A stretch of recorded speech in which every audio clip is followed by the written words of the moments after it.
Good day everyone! Ngayon nga ay magmo-motor wash nga ako ng aking motor. Ay sa wakas! 1 month nga lang na itong motor ko kaya nga ngayon ko pa nga lang ito mamo-motor wash. At syempre bago mag-car wash ang ating motor ay kailangan din mag-car wash ng may-ari. Hindi na kasi ito naliligo dahil ng 3 araw. Huh? 2 beses ko na kasi ito guys na long ride ang motor ko. At kung makikita nyo sa mga nanonood sa akin before ay na-long ride ko nga ito ng pinakauna sa Bicol. Sumunod nga guys ay pumunta nga kami ng Lipa, Batangas. Kung nagsasalita nga lang itong motor ko ay baka nga napagalitan na ako neto. Ay tanga mo! Sobrang saya ko nga din guys kasi nga nakakalabas na nga itong motor ko na dati nga ay dito lang sa subdivision. Siyempre guys at alam nyo naman na beginner nga lang talaga ako sa pagmumotor. Sobrang saya ko nga din na dating hindi marunong magmotor ay ngayon nga ay sumasabak na kung saan saan. Wala nga din talaga akong alam sa pagmumotor wash kaya nga wala din akong choice, kailangan akong matuto. Dapat lang B. Huwag nyo na rin husgahan kung bakit nakaganyan ako, summer naman ngayon. Sobrang ganda talaga nitong i-drive ng CF Moto 450 SR. Dati nga ay hirap na hirap akong buhatin itong motor na to. Ngayon nga ay nakakaya ko na nga itong itulak. Kung makikita nyo nga ay tinuturo ko nga dito yung tank pad niya at nagbabalak nga akong tanggalin ito. Sa sobrang init talaga ay grabe, mapapasayaw ka talaga eh.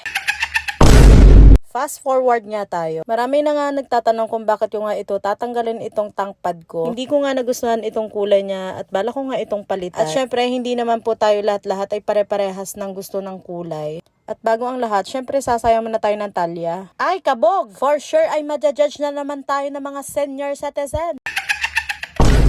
Fast forward nga tayo mga B. At dito nga ay nakapagbuo na ako ng desisyon na tanggalin nga ito mga B. Marami nga din guys nagsasabi na bakit ko nga ito tinanggal at pangpakapit nga daw ito kapag nagmomotor ka. Sobrang ilang din nga ako sa kulay na talaga na nilagay dito guys. Since second hand ko nga ito binili ang motor ko at especially ang owner neto ay lalaki. Nagbabalak din nga akong i-wrap itong motor ko guys pero hulaan nyo kung anong gusto kong kulay. Oops, mali kayo nang iniisip. Aba matindi! Fast forward nga tayo guys, nilagyan ko na nga din pala ito ng pangpakintab para naman paging maganda itong motor ko. O wag na kayo mag-react, o na, pogi na yung motor ko, hindi siya maganda. Kasi nga mukha siyang lalaki.